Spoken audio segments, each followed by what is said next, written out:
Tragic here, and well, this video is kind of a failure. So, whatever. Anyway, so the plan is that I'm really busy, so I thought, oh, I'll do like a kind of raldo run-through sort of thing, or a drive-through review kind of thing, where I show some gameplay, but it's really just a taste, a couple of turns, not a whole game, and then, you know, that's it. I thought I would add to make mine a little bit unique, even though it's completely ripped off Raldo, I would add a detailed rules primer as well. So a rules primer, a couple of turns, and then a review. So that'd be 3 videos, quick videos that I could pump out. Because I saw like a live cast with Undead Viking and Drive Through, and they were talking about how it's so much easier to do reviews, and I have to agree with them. It's really hard doing playthroughs, like big ones. It's so time consuming. But anyway, so that was the plan. But I enjoyed the game so much, and it's kind of a short game, so I ended up doing the whole game anyway. So it's all, the video is sort of a mess, you know, like I didn't know what order I was going to do it in, so I'm going to do manual voice ins and outros, and then I've got to cut the turns up to make them into episodes, so this video is a bit of a mess. But anyway, Ancient Terrible Things, let's get into it. This is going to be the first of the series. This is the gameplay videos, and then I'm going to put a rules primer, which is going to be the initial file I'm going to release, and then I'm going to have the review at the end. And that's going to be the new format for my long plays as well. So the video that's linked at Board Game Geek will be the rules primer, and then the playthrough will be in the description, and then the review at the end. So hopefully that'll all be cool and dandy. I will, well, let's get into it, shall we? Ancient Terrible Things, the most messy Let's Play of all time. Let's go. G'day, Tragic here, and let's talk about Ancient Terrible Things, which is quite a fun dice chucker. This is a Kickstarter I got recently. It's from a new bunch of guys. They call themselves the Pleasant Company Games, which is just an awesome name for a board game company. Pleasant Company Games, awesome. Because you always have games with Pleasant Company, don't you? It's a horror themed, it's got a Lovecraftian type kind of feel to it, but I'm not sure if they really credit directly to Lovecraft, but it's pretty much an Elder Sign kind of game. I don't want to liken it to Elder Sign too much, but it's similar, as in it's a dice chucker, card-driven game where you're trying to roll required dice totals and all this kind of stuff. Interesting game, plays 4 players, and well, let's have a look at it, shall we? Okay, so that is it. Ancient Terrible Things. So, let's just have a quick look around it, and then I'll get into the rules explanation. First thing I want to talk about is, this is the encounter deck, which comes in a brown deck, and then a green deck, and then at the bottom is the evil red deck. Whoa. Now you shuffle each of these sections separately and place them on top of each other. Now this is the encounters for the game. This is all the encounters in the game. When this deck ends, it's one of the ways that the entire game will end. Now this is a 4-player game setup, so the entire deck is being used, or 12 cards of each. But in different player counts, there's a different number of cards, and it's randomly determined. There's no set cards, you know. Now I got an extra card, I think it's a promo or something, when I bought the game. I'm not quite sure why. It came through Kickstarter, and so I just randomly chuck one out, one of the brown ones out. Next over here we have what they call the Fate deck, which is a really, really nice deck of cards. And these are all the events. These are like cards that you can play like instants in a lot of card games to change the game state. They're very, very powerful. And one of the weird things about the Fate deck is that this is actually the Fate discard pile, and it starts the game with one in there. Now, I've seen a lot of people ask why this is, and I'm not 100% sure, but I do know that there is one card in this deck that allows you to play a card from the discard pile, like pick up the one in the discard pile. By having this card in the discard pile at the beginning of the game, there's never a game state that's impossible. You can always play that card, because we've already drawn 3 cards per player. I'll get into the player setup before the end of this. So I've actually seen that card in opening hands before. So that's why we just have that in the discard pile.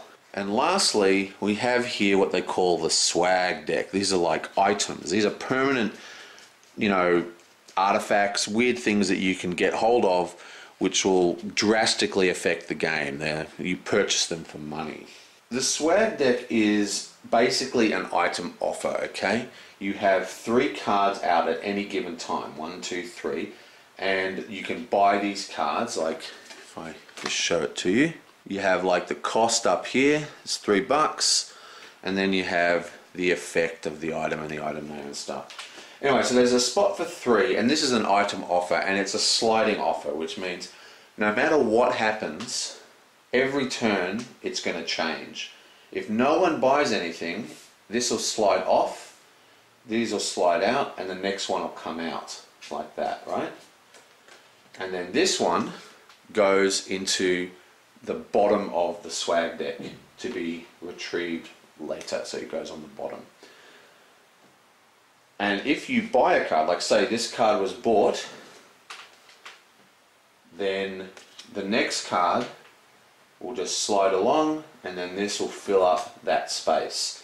And that's how it works. So there's always 3 cards at the beginning of everyone's turn, but even if people aren't spending money, it's constantly going to change, which is really, really cool. Now at the beginning of the game, you draw out 6 cards from the encounter deck to fill each location. So let's have a look at one of these cards. Let's look at this one. So there's an example card. This one here has 2 up in the corner.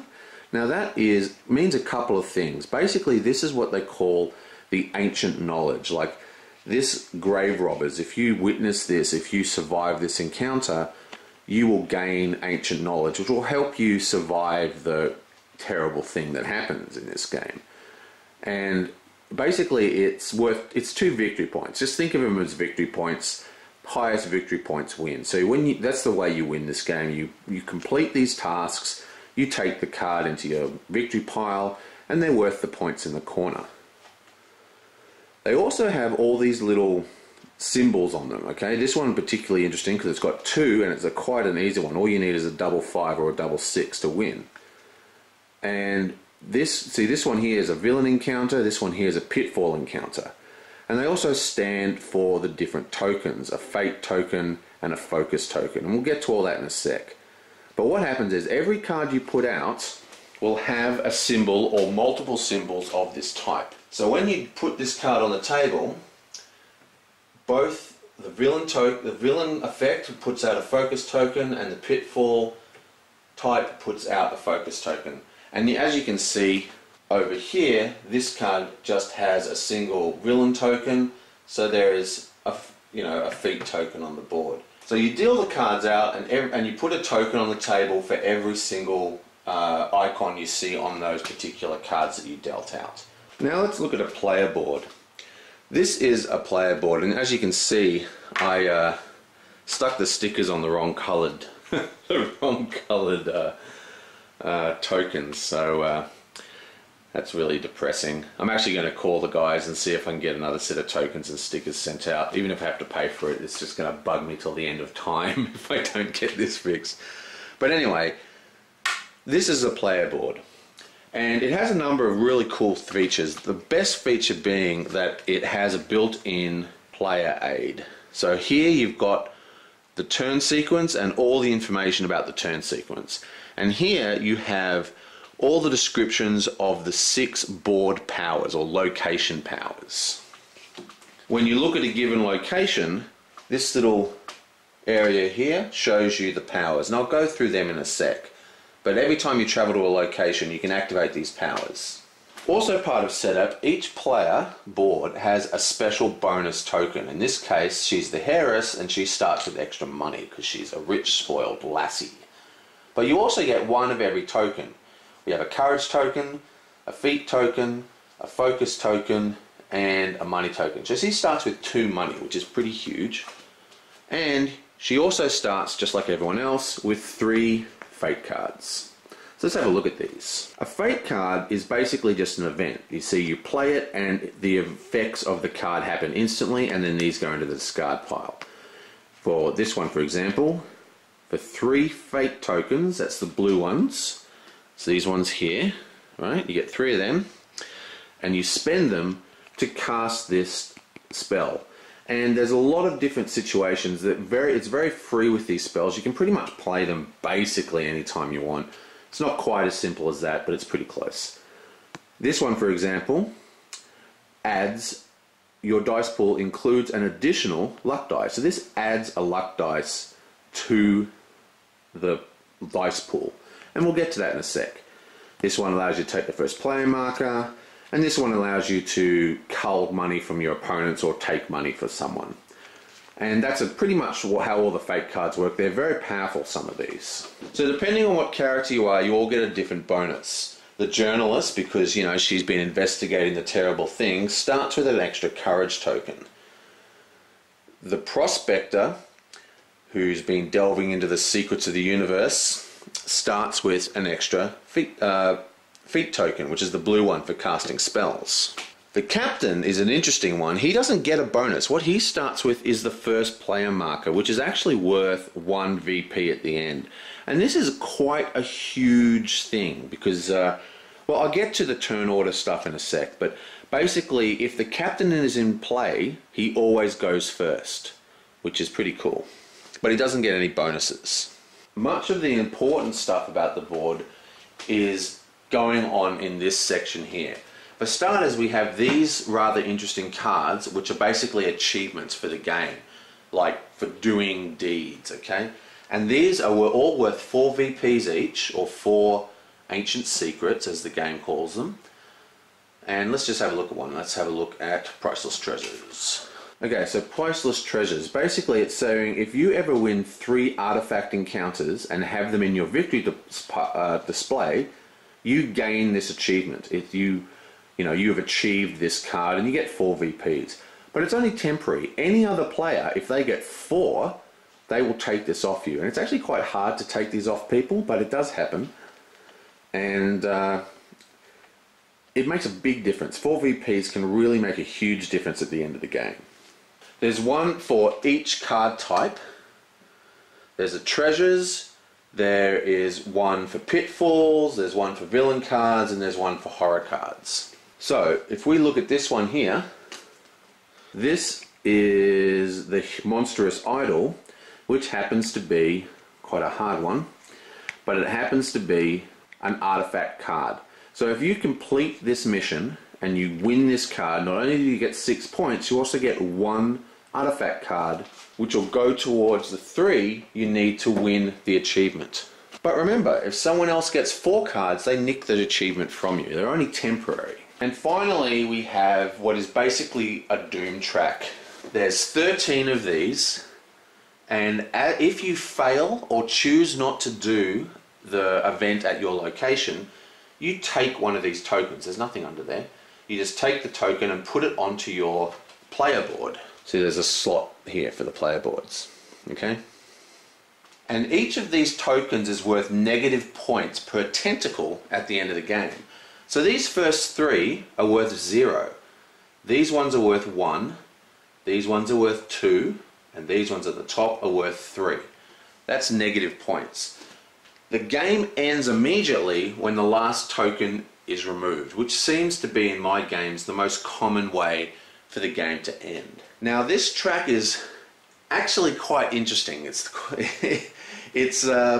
See, this game is actually quite different from a lot of Lovecraftian type games. And what I mean by that is that you cannot win this game. The ancient terrible thing always occurs. The terrible event always happens. The investigators always lose. You cannot beat it. You cannot avert it. You cannot stop it. You can just survive it. And I think that is, I mean, as a guy who loves Lovecraftian games, that is such a cool idea. It's like, no, you can't stop the apocalypse. You can just survive for a little bit after it. And I think that's awesome. And basically the way it works is whoever's got the highest points, remember you get points from these circular purple icons on various things, like through the victory points or through the cards you collect. And whoever's got the highest point wins, everyone else is killed. And it makes a nice thematic sense because, you know, these are called ancient secrets, you know, so the more you discover about the terrible thing, the easier it is to avoid and prepare and all these kind of things. Very, very cool. Okay, so the swag cards themselves are also, you know, they're basically, they're like the fate cards except they're permanent. This one, for example, is the specimen jar, and it's only, you buy it with the money here during the trade phase, and it's actually got its own horror icon which goes towards those VP's achievements that I was talking about before. So that counts as one of the icons needed for the horror achievement, which is this one here. Okay, so you need 3 horrors. So you don't just need to get these symbols through card effects, I mean, you know, encounter effects over here. Anyway, many of these are permanents. They've got like permanent effects that are always on. Other ones, like this one I'm holding, you need to exhaust. So you either turn it upside down or you tap it and try and not get sued by the Wizards of the Coast. And it allows you to do an effect once per turn. Very, very important to winning the game is the swag. Now the fate cards, these blue cards that we talked about before, they're also very important, but I really think the key is in the swag cards, in my games anyway. But let's talk about what everyone wants to know. Let's have a look at these awesome dice and what they do and how they work.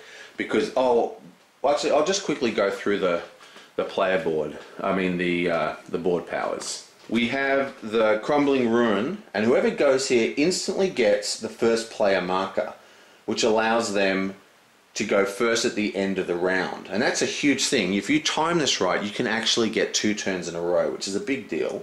And it's also worth 1 victory point. Very cool. Now, don't ask me what this is supposed to be. Rusted gun sloop. Huh? I have no idea what that is. I think it's a type of sunken ship. I don't know what it is.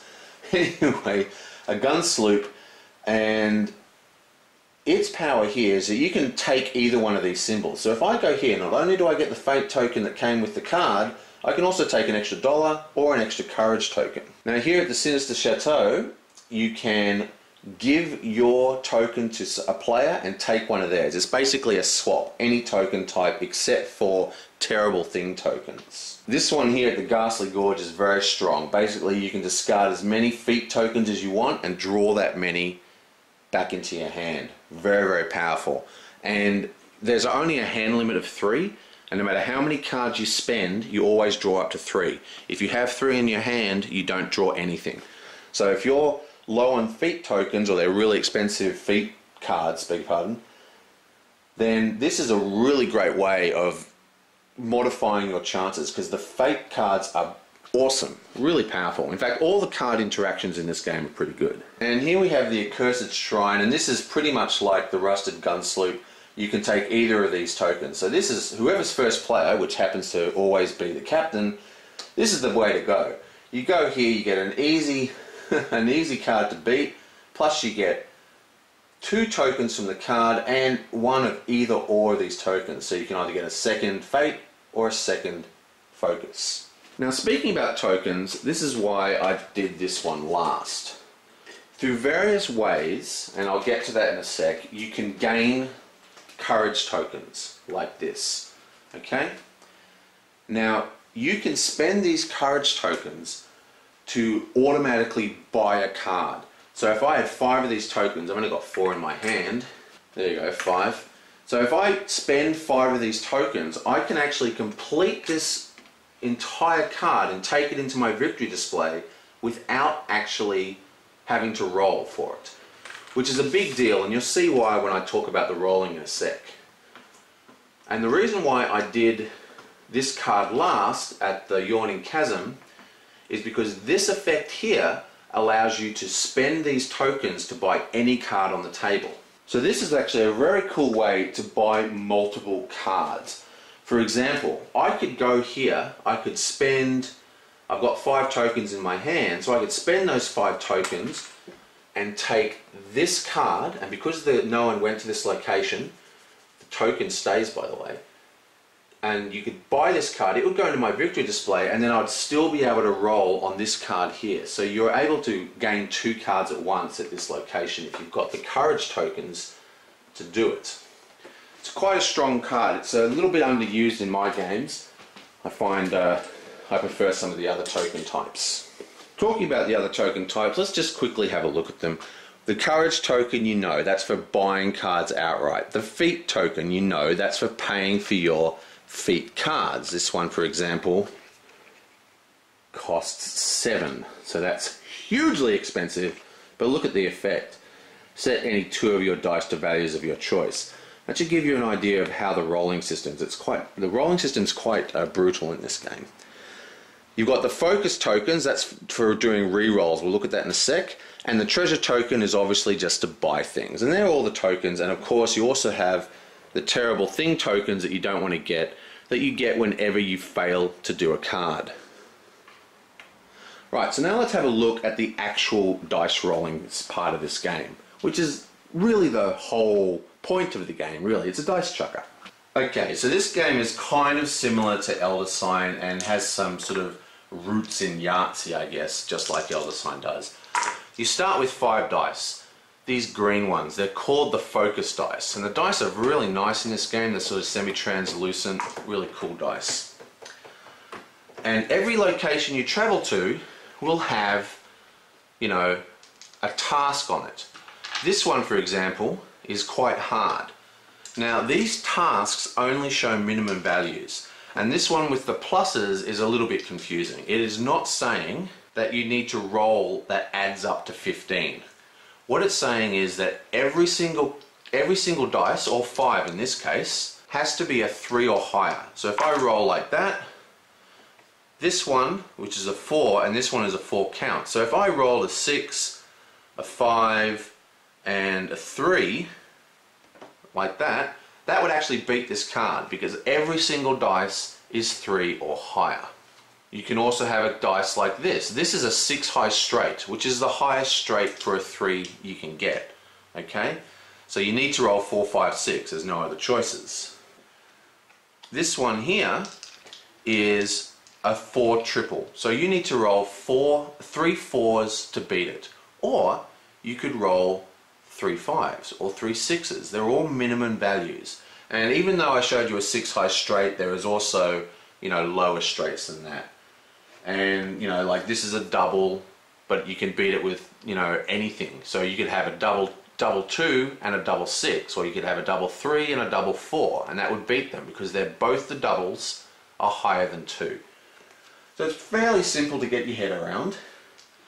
But what is more difficult is the second card. Whoa, this one here. So let's have a look. Let's get out. This is the card with the place we've traveled to, right? To beat this card, we need a double 5 or a double 6 to win this encounter, which is worth 2 victory points. But at the start of the game, you also decide on the difficulty level of the game. There's scenario 1 and scenario 2, and the cards work exactly the same. They just allow you to buy slightly different types of tokens to change the odds. Now let's have a look at scenario 1. In addition to beating the encounter card, in this case a double 5, you also can spend dice to gain tokens. So here we have a 4 will give you 1 focus token. So a 4, a 5 or a 6 gets you a focus token. Also, if you have a pair that is a 3+, you get 2 fate tokens. So double 3, double 4, double 5, double 6. Then any 3 of a kind, because it's a 1 3 of a kind, any 3 of a kind, you get 3 courage tokens. And the last one is a 3 high straight gives you 3 coins.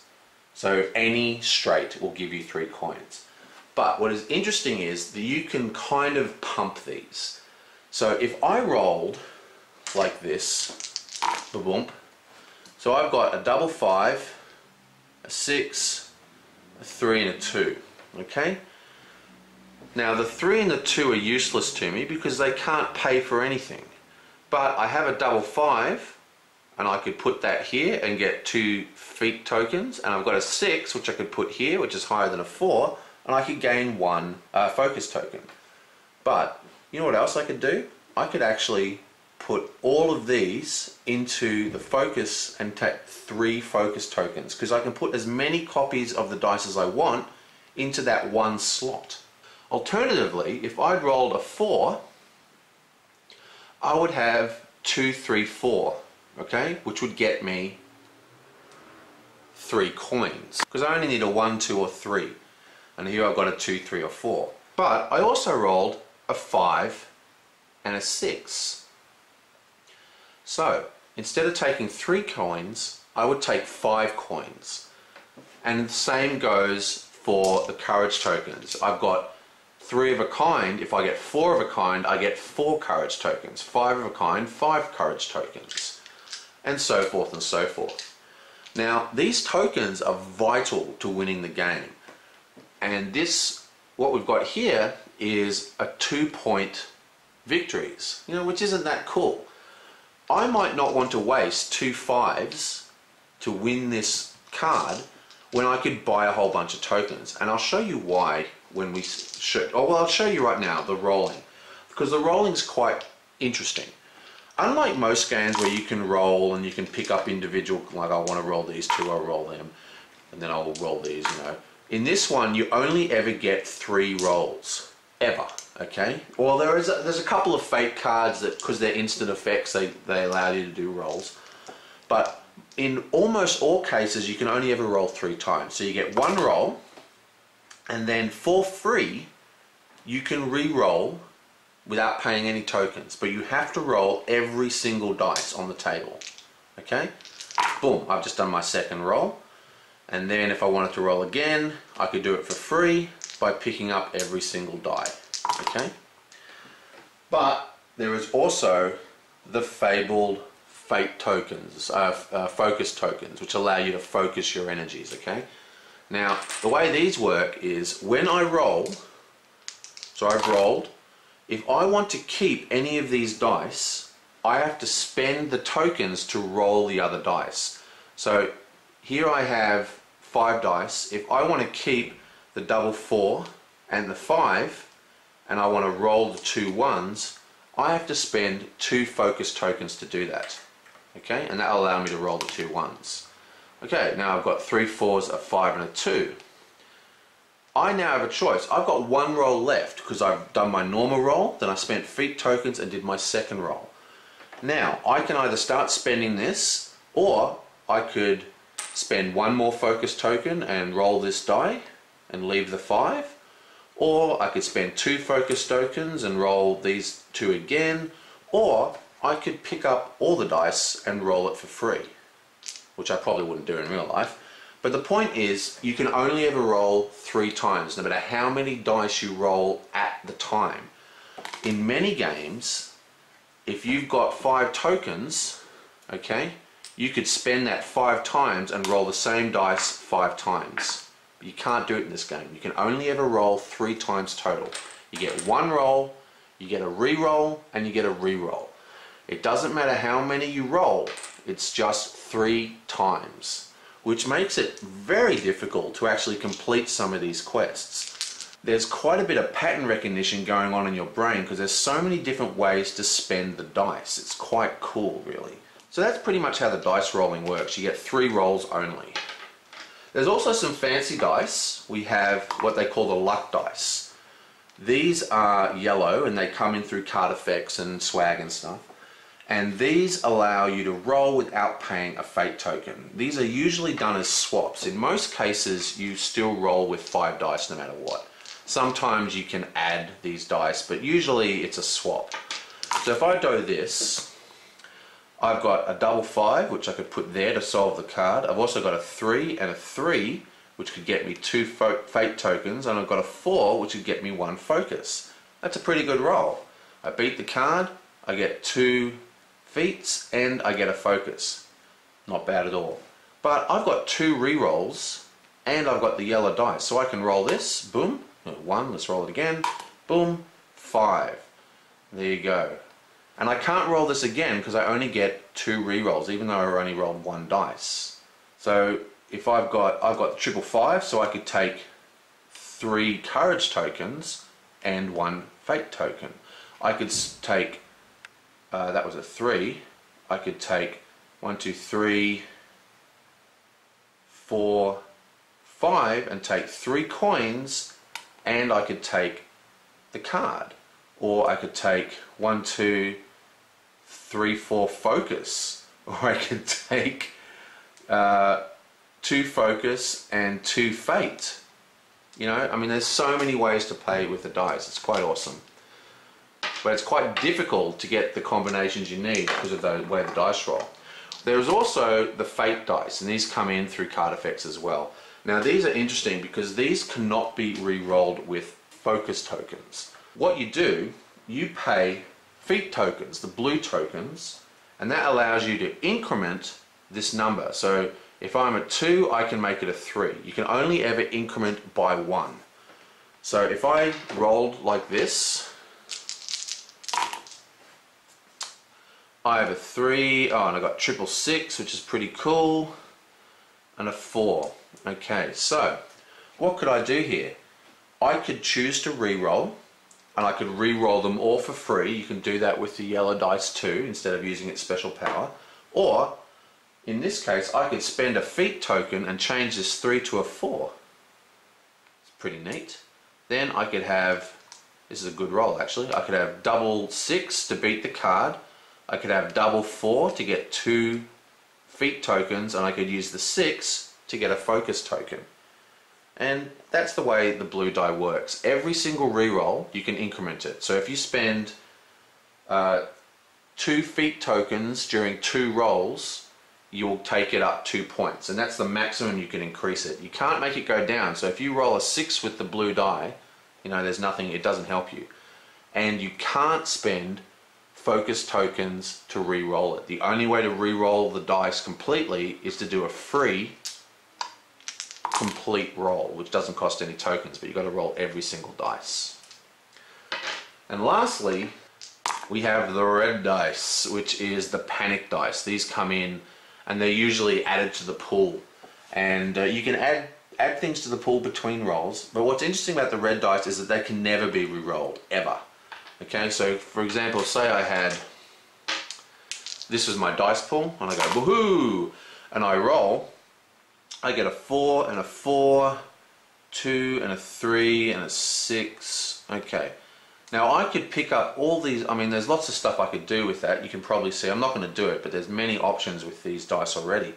But if I wanted to, I could do a free re-roll of everything, but no matter what happens, the red will never change from a 4 till the end of my turn. It is stuck there. And that's how the dice rolling works in this game. It's pretty interesting, and it's actually quite hard to do. It's very easy to fail your rolls, especially at the beginning when you don't realize what you're doing.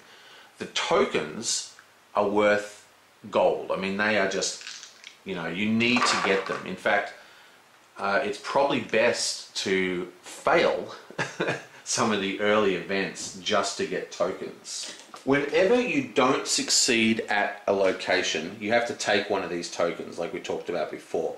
When the last one leaves, it's game over, and the tentacles, as we said, are worth negative points. But what is quite interesting is that even though there's 13 tokens, there is actually 16 of these tokens in total, and you randomly select the tokens. So what I do, you shake up your hand, just split them out, and you take 13, and then you arrange them from highest tentacle count to lowest tentacle count. So this is slightly randomized. But what's interesting is there are some tokens, like these 3, there's 4 in total in the game, so we've got almost all of them out in this setup, are worth 0 negative points. So those first 3 players, they can just completely tank their quests if they want, because there's no real negative side effects to gaining the, you know, the tokens from this card, except of course that it speeds up the tempo of the game, and the game moves quite quickly as it is. Now, every time you go, you have to travel to a location that has a card. No other locations you can travel to.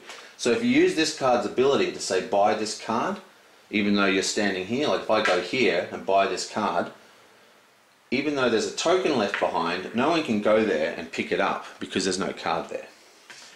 Now what happens is, every time you go to a location, a card will be discarded. You either win the card and put it in your victory pile, or you lose and it gets discarded to the rumour pile down here. And then of course, because you didn't win, you have to take a terrible thing token. Now remember, if the last terrible thing token goes, it's game over. So the game can move pretty quick, especially because if you remember, the deck is color coded and they get harder as you go further down. So it's quite a difficult progression, especially for new players when they're spending tokens too early and they're focusing too much on winning quests when they really need to focus on getting tokens and buying swag. But the point is, every single turn a card's coming off that table. Now you'll notice that there's 1, 2, 3, 4, 5, 6 spots, but there's only 4 characters. And that is because there's a reset round at the beginning of everyone's turn. But the rounds are after all players have gone. So in this case, there are four turns in a round. Whoever has the map is the first player. So at the end of the 4th turn, whoever has the map gets another turn. So if you have the map, and remember you can take the map at any time by going to the crumbling ruin, you will get another turn. So you can actually get 2 turns in a row using the map. But the act of replenishing the board only occurs when every single card is off the table. Okay? So as you play, more and more hard and desperate cards are left upon the table. So the replenishment of the board is actually part of the player turn during the refresh phase. Anyway, that's Ancient Terrible Things. That's the rules overview. Now, what I'm going to do now is I'm going to play 2 rounds of the game just to show you how it goes, and then I'll do a thoughts, my actual review, so to speak. Okay, so well, let's get into this.